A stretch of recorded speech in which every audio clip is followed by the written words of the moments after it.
magkakaibang pasyalan ang matatagpuan sa lungsod ng Pasig. Tampok dito ang libo-libong isdang tabang na mula pa sa iba't ibang kontinente. May news to go si Victoria Tulad. Paglangoy na lang ang kulang at halos damako na ang pakiramdam nang nasa ilalim ng isang ilog pagpasok ko sa Las Farolas, ang kauna-unahan umanong museo sa buong mundo na nagtatampok ng libo-libong isdang tabang. Kahit saan ako lumingon, sari-saring laki at kulay ng isdang tabang ang aking nakikita. River Monster Live Museum ang tawag sa museyong ito dahil hindi yung tipikal na isda ang makikita mo rito. Halimbawa na lamang ang marbled African lungfish na sa unang tingin ay medyo ikagugulat mo ang itsura. Sa kabuuan, 12,500 daw na species ang makikita sa museyong ito mula sa 4 na kontinente sa buong mundo.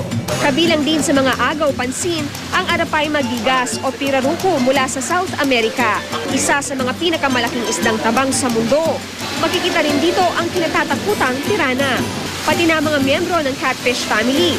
Hinati ang Las Farolas sa iba't ibang silid na may sariling tema, tulad halimbawa rito kung saan pakiramdam mo'y nasa Northern Luzon ka. Ang silid namang ito, nilagyan ng mini lagoons na puno ng isda. 5 taon ding inayos ang museo na puno ng mga isdang bred in captivity.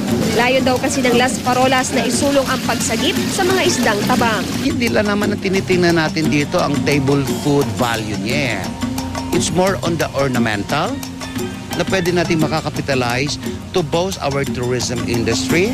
Dahil sa dami raw ng koleksyon nilang isda, kada 3 buwan daw ay papalitan ng mga nakadisplay ng iba pang species. Mahirap kolektahin at bihira ang nagbibinture sa ganitong paraan. Yung na-exhibit ngayon, papalitan naman namin yung hindi pa nakikita. So there is a continuity of excitement.